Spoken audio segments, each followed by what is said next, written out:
The TVWAN News is proudly brought to you by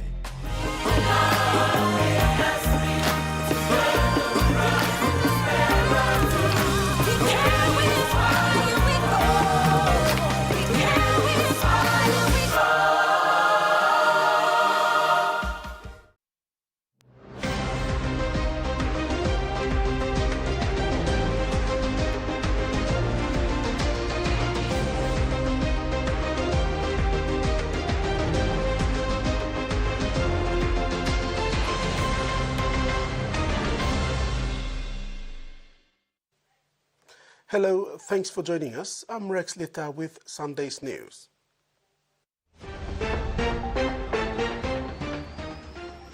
In this edition, Gordon's crime rate dropped.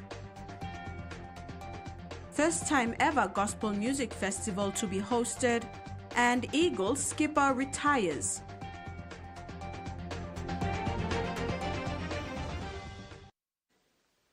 The affected community of Talai settlement in the nation's capital are calling for peace talks to settle the unforeseen ethnic clash between the Angans and the Goilalas. According to the community leader Joe Oboda Gaida, the fight started during a drunkard brawl between youths of Goilala and Wabeg yesterday in the area. The confrontation continued this morning, which resulted in the slashing of two Goilala men. One is confirmed dead, and the other is in critical condition at the Port Moresby General Hospital. Gaida said the Goilala community is appealing to the Angans to come forward and establish peace talks to settle this issue, so no more lives will be lost. We want to send this message to our police, post police at Badil and Koki. Make sure this place is secured, security must stop, because passing below all them, they retaliate in their own way. And they know that lives are gone, but they still retaliate because of their building. We appeal, as a leader, we have of the community, I appeal that peace must prevail. So we're talking to the victim's family and everybody here in the community. So thanks to our police station commander, Barili, and all our West from sector patrol, they're all here to ensure it doesn't escalate anymore. Crime rate in Gordon's area in the nation's capital has seen significant change since the inception of the City Warden Initiative, says NTD Metropolitan Superintendent Warwick Simatab. This initiative, spearheaded by the NCD Governor Powers Parkop, involves warden working alongside police to monitor public spaces and deter criminal activity. Statement.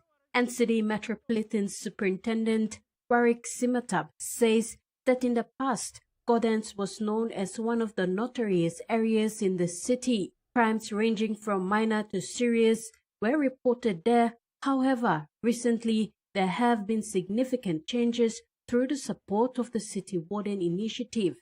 It said one of the biggest challenges they face every day in that area is crowd control, due to vendors vending everywhere at the bus stops, shop fronts, and other undesignated areas.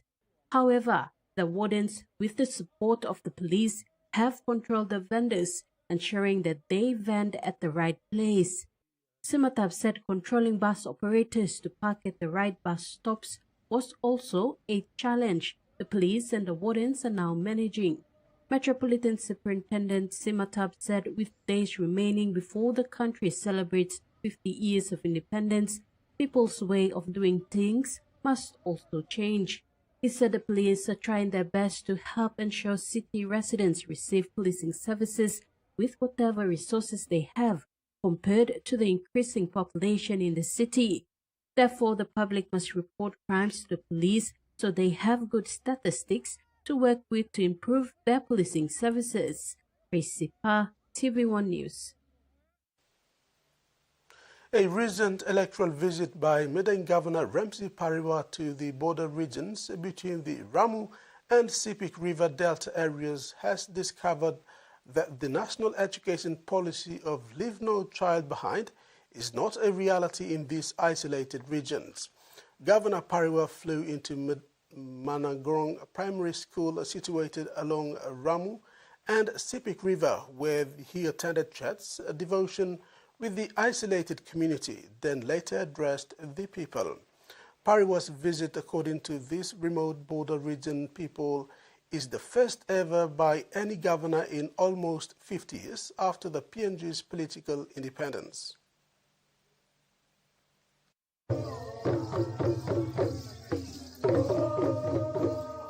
The head teacher of Mangoram Primary School, John Tom, pointed out the significant neglect and challenges faced by border schools, particularly those in East Sepik. He emphasized that these schools are disadvantaged due to a lack of basic government services. Tom, who has extensive experience teaching in remote areas of Madang, highlighted the specific struggles of schools on the East Sepik side of the border. After 50 years of independence, the first governor to set foot here. One time, Mr. Governor, I'm in a pulling talk. When I'm heavy, when I'm worried in terms of, we have a proposed educational development law here. I need the 166 implementation policy of the government. Now, I need a policy, leave no child behind. A vocal community leader from Marangis, Andrew Kaiba, did not hesitate to highlight the extreme hardships faced by the border people, particularly in basic government services over the years. We have to have the change so that all beginning blomi, all mama blomi karem, all beginning die, unnecessary debts involved long housing, upgrading school when bla uplifting school, go along secondary, or second maybe need him, help police post loyal minimum. Governor Parwa told the people that he is happy that as the country's 50th anniversary is advancing, he is able to see these isolated people who dwell between the Sepik and the Ramu River deltas. Governor Parwa said his arrival and presence at Marangis signifies a beginning of a new chapter for these often neglected communities of Marangis, and assured that the Madang provincial government would do its best to assist with infrastructure for the children's learning and literacy in this isolated part of the country. So was last 50 years, all the levels of the government, starting from national, na come provincial, na come down, losing thing lo you, me come lo give me all pulsem. Next 50 years, by me start a new blood chapter. Lo me blood people lo Marangis. New blood chapter. Lo me people lo ward one. Na by me go. No can worry lo aste em go. By me move forward. The Marangon Primary School even displayed their resilience in inviting the Madang Governor Parawa to open 3 new teachers' houses, which the youths from the Marangis community built themselves. Youth leader Tubai explained that the youth build the house mainly because they do not want to see their young brothers and sisters risk their lives traveling out to find schools to gain education. That group me bla okem slol house me bla finish the solo primary bom bla luglo narap la panamia blo house blo okem wal 6 bla group now me play gat long me bla prepare lo one narap la school ken bom me playing set lo ward 1. Parawa announced a commitment of 200,000 kina to the Marangan Primary School to improve its infrastructure. He also assured that he would continue to support the school to become a high school and eventually a secondary school during its tenure. Tracy Pa, TV1 News. Provincial member for East Sepik, Alan Bird, announced on social media on Wednesday that he will be standing for elections one last time in 2027 due to his many supporters vying for him. He has decided to retire in 2032. He said he has many supporters because people see him as genuine.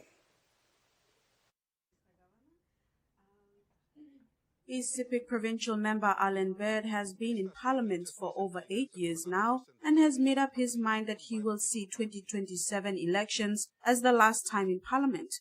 When this news team asked why he has a lot of supporters who want him to run again, he said it is because he is genuine. I think it goes back to even when I was still in school, you know. I was a student leader, and when I went into the workplace, I was also a union leader. So I was always advocating for, I guess, better conditions for public unions in general. So, and I think also I'm genuine, you know. I'm not one of those members of parliament that holds the Bible in one hand and steals with the other hand. In addition, Bird affirmed that people have seen a drastic change in their lives when Bird took the office and don't want him to leave yet. I've turned the province around, and that's something that hasn't been done in 50 years. And not just a province, a region, the greater Pacific region is moving because of the vision I have, and I've just tapped into the strengths of the Pacific people. That's all I've done. And I think Papua New Guineans want to see that. They want to see leaders that can tap into their strengths.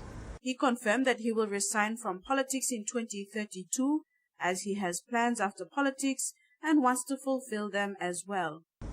I think people connect when you're genuine. And like for me, I wanted to serve only for 2 terms. And I really want to go, because I can't change these members of parliament. I can't change the way they think. They're all sort of stuck in their own ways. We're all biased in some way. I have my own biases, but the difference is I recognize my biases. And, I try to put my biases aside when I'm dealing with things that are for the people. And I think Papua New Guineans generally connect with that. They can see that I'm genuine. They can see that I'm not power hungry. And they can see that I'm happy to leave tomorrow. And I could easily get a job overseas and leave, Jasmine Rojak, TVWAN News. TVWAN News continues when we return. Stay with us.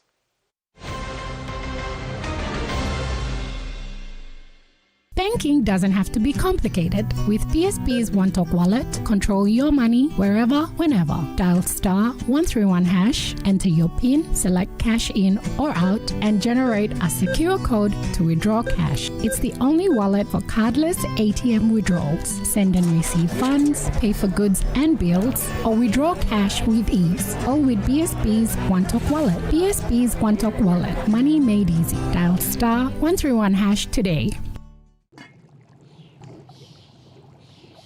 Hiya, Mama. You wait then, but me add him special flavor. Put in more flavor, put in more taste. Magic kakaru, get up a big smile on face. Time for kim chicken, a great kumutu. Sip, sip, na mumu, yes, magic on you. Maggi, PNG and Mia. Find PNG made. We've been traveling along this road together for over 50 years. Ella Motors acknowledges the visionaries and hard work that have been the driving strength to continued nation building. We live, prosper, sustainably grow with the community, whilst developing quality mobility chains, aspiring to be your first choice on every occasion. Ella Motors, celebrating with Papua New Guinea throughout our independence golden jubilee. P&G's favorite soft drink now in bottles. GoSport brings you fresh, bold flavors in brand new 500ml bottles.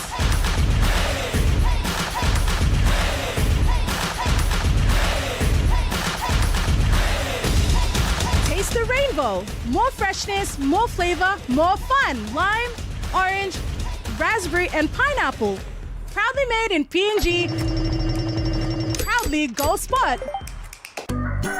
For Simon, life is simple.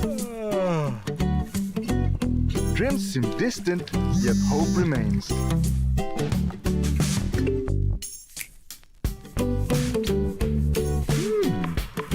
One ticket, one dream. Simon's world changed forever. Yes! From small dreams to big possibilities. The OneTalk jackpot is here for everyone. Win big every day.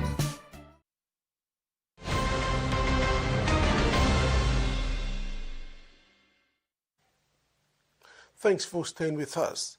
For the first time, PNG will be holding a Jubilee Reset Gospel Music Festival in Port Moresby this year on September 23rd and 24th.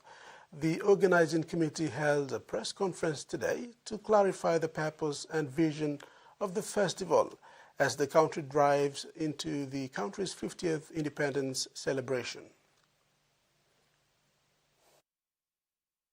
The organizing committee of the Jubilee Reset Gospel Music Festival is issuing a nationwide invite to the general public to attend a 2-day gospel festival at the Sir John Guy Stadium from the 23rd to the 24th of August 2025.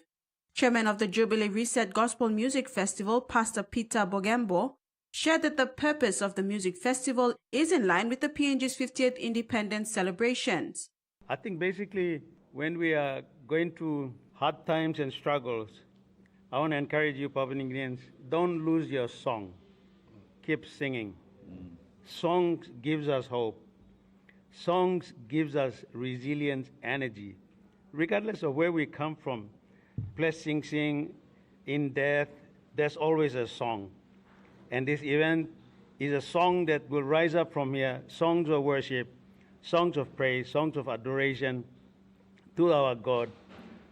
Just like in the Bible in 2 Chronicles chapter 20 and verse 22, when the nation of Israel was surrounded by enemy nations, 3 enemy nations surrounded him.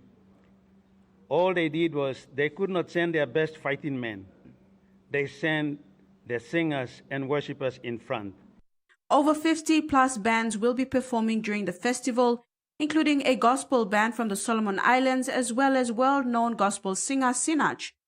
Bands and gospel groups coordinator outlined the church and NGO exhibits and their role in promoting unity and nation building.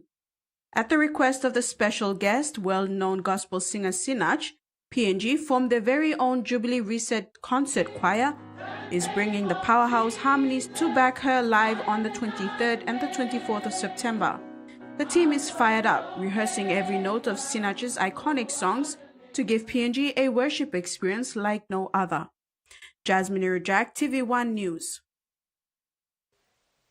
Turning abroad, experts say intergenerational programs in aged care settings can reduce loneliness and social isolation. One program in Bandarberg is bringing together students and their school's elderly neighbors to cultivate vegetables and conservation. It's harvest day in the garden of this Bundaberg aged care home. That's why I chose this place to live. When I came and saw the lovely gardens, I said, this is it. Built and cultivated by students from the neighbouring high school, the teenagers tend to vegetables under the watchful eye of elderly residents. It makes me feel I'd like to bog in and help them, but I'm past that now, so I just have to sit and enjoy watching them. Their shared interests makes good fodder for conversation. Everyone's up for a chat. They all come from farming backgrounds, talking about how they rode horses and, did all the dairies and stuff. It was good to hear how different their growing up was to mine, and learning all the history was brilliant. What we're doing here through these programs is bringing joy back into ageing, and these older people can have such a tremendous influence on the lives of these students. Experts say intergenerational programs in aged care settings can reduce loneliness and social isolation, but there's also major health benefits. It's mentally stimulating for them, and the studies show these can either delay the onset of dementia and or diminish its severity. It's a lot easier to have a conversation when you're doing something, so it brings back memories. The food also making a tasty addition to mealtimes. And the vegetables are nice to eat as well. People who aren't diabetic are taking their glucose levels using expensive technology to do it, and it raises concerns about access for those who rely on it for diabetes management. Technology made for diabetics making waves in the wellness industry. Continuous glucose monitors sending information directly from your bloodstream to your phone. CGMs are being spruiked as helpful with weight loss and preventing the onset of serious health issues. They can become more proactive in the earlier stages of dysfunction rather than leading it to an end-stage disease like type 2 diabetes. But not everyone is convinced. To me, that's a life-saving medical device. To them, it's just to see what their sugar level's doing after they eat a banana. Like, their pancreas is going to work and it's going to do what it needs to do. CGMs alert diabetics to deadly spikes and drops in glucose levels. In a way, it does take a bit of the attention away what it's meant to be used for. Experts have doubts about the benefits of CGM use for non-diabetics, and there's concern it could lead to unnecessary anxiety. For a person who doesn't have diabetes, using CGM or continuous glucose monitoring will really just pick up expected trends in response to the different foods that they're eating or the different activities that they're doing. Those who rely on the device are worried if demand for CGMs continues to rise, it could restrict access. If we see more CGM use for people who don't have diabetes, we do worry that that could potentially impact the supply levels available for people who do use them for type 1 diabetes management or any other diabetes management as well. Type 1 diabetics like me have to replace their glucose monitors every 10 to 14 days. We get a limited number of partially subsidised CGMs per year.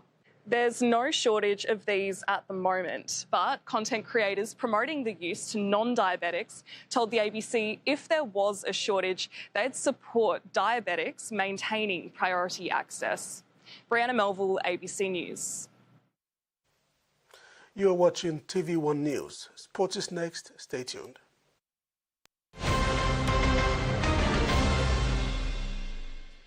For too long, banking has felt out of reach for many. But now, PSP's One-Took Wallet is here to change that. Send and receive money, pay bills, and top up. It's your money, wherever, whenever. Because at PSP, we are committed to improving how our customers connect to our One-Toks, to our family, to the ones we love. PSP's One-Took Wallet. Money made easy. Dial *131# for everyone. A true champion is measured by their courage, their determination, and their passion to never give up and to always keep trying.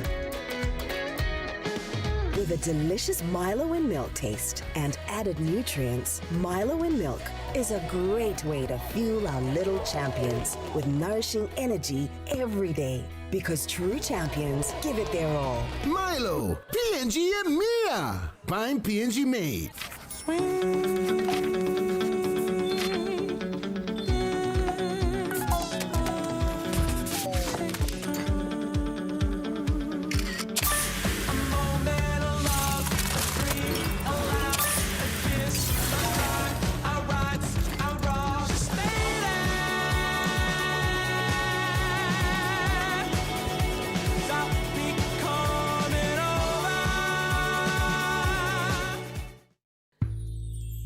Cold Pal Lemon is tough on stains and gentle on clothes.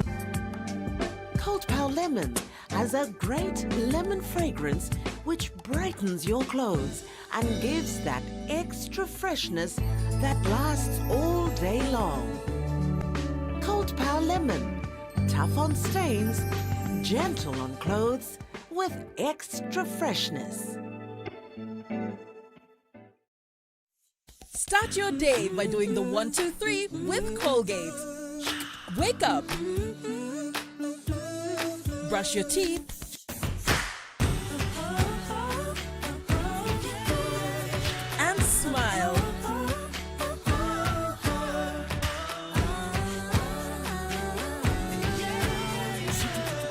Smile throughout your day with Colgate.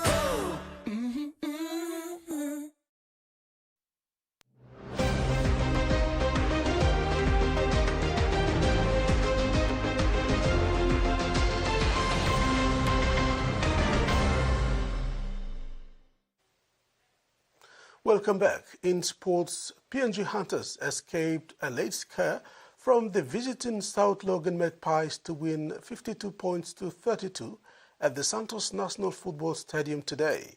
The P&G Hunters took a commanding lead at halftime, 28 points to 10.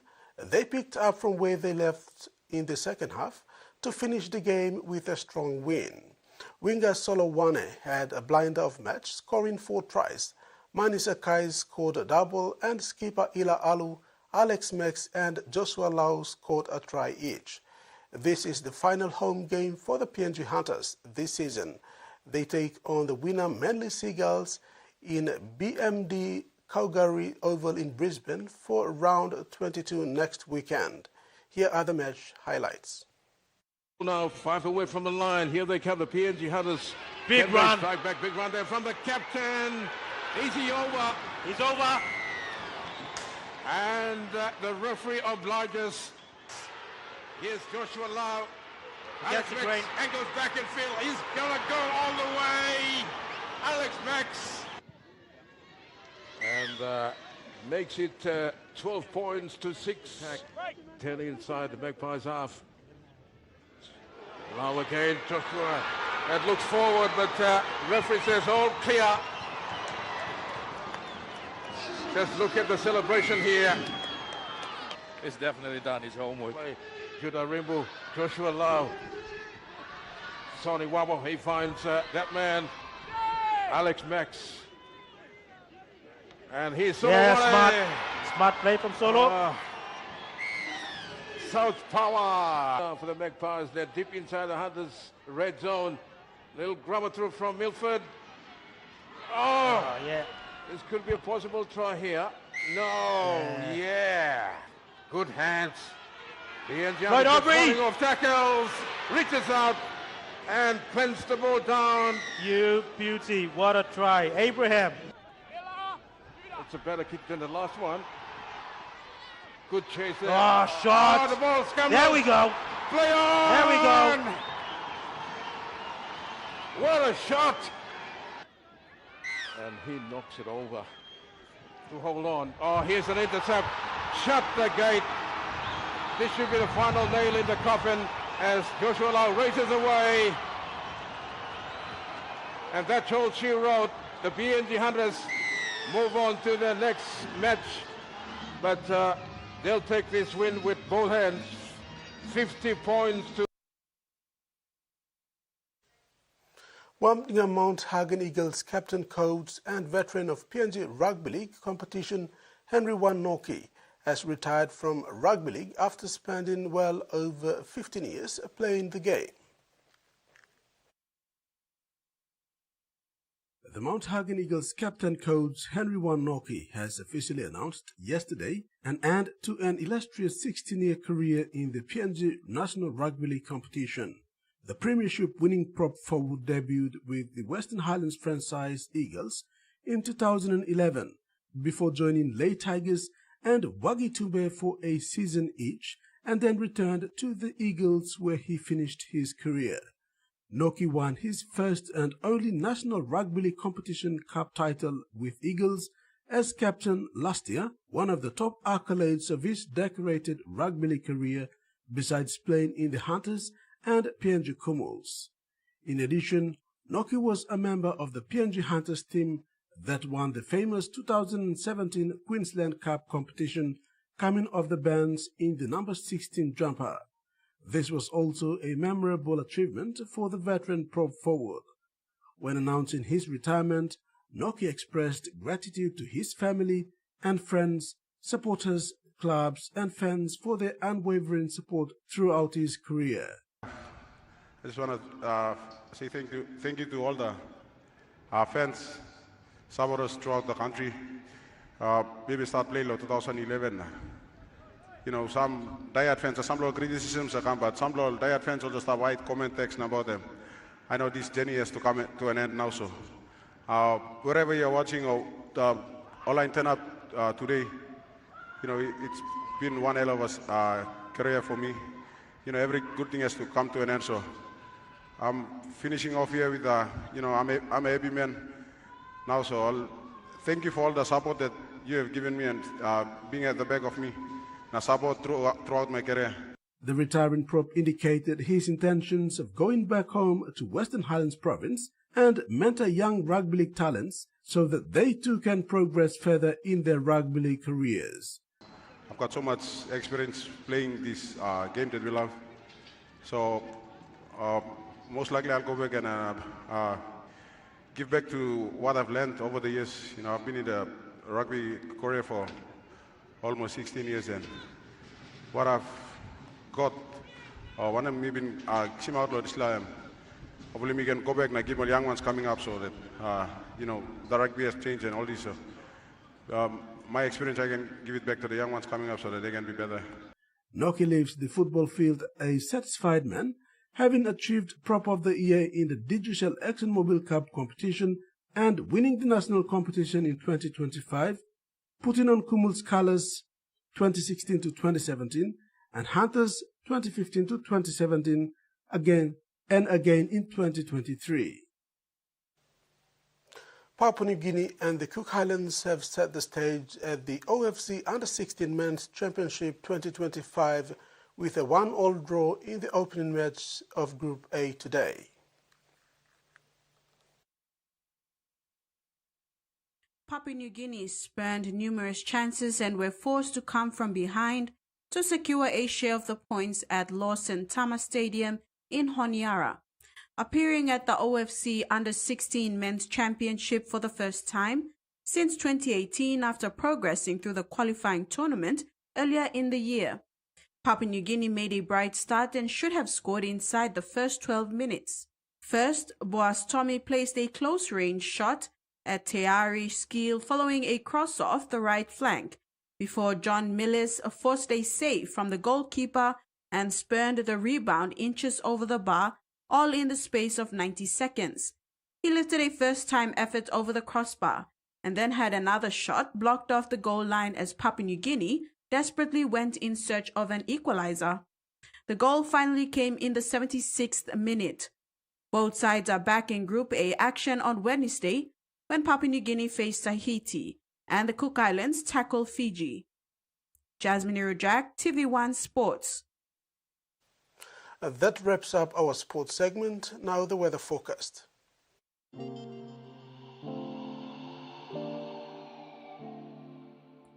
Regional forecast. Southern. Port Moresby partly cloudy. Daru and Kerama cloudy periods with some rain showers and possible thunderstorms. Momase. Lay cloudy with periods of rain and possible thunderstorms. Wewaka and Vanimo partly cloudy with possible few showers and thunderstorms. New Guinea Islands, Lorengau cloudy periods with chances of rain showers and thunderstorms. Kimbe, partly cloudy with possible few showers and thunderstorms. And Highlands region, Mendi, Tari and Wabeg, cloudy periods with rain showers and possible thunderstorms in the evening. And that ends another edition of TV1 News. Have a top week ahead. Good night.